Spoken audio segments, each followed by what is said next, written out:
Credit scores range between 300 and 850 points.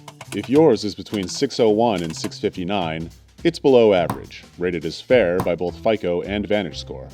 It reflects a history of derogatory marks on your credit report, like missed payments. Despite that, you can get new credit cards and loans with this score. A score above 620 is also high enough for you to get a mortgage. However, you'll probably have to pay a relatively high interest rate on anything that you do qualify for. To improve your score, you should pay off your debts, continue to make on-time credit card payments in full each month, and dispute any errors on your credit report.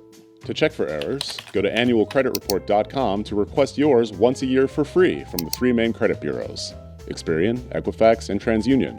If you're struggling to pay off correctly reported debts, contact a nonprofit credit counselor to get help. Just make sure they're legitimate and affordable. You'll probably be able to boost your score into the good range in a year or 2.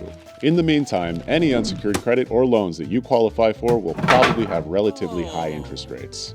If you can't get a credit card with a decent interest rate, you can pay a deposit to get a secured credit card with your current score and use it to build up a positive payment history while your score recovers.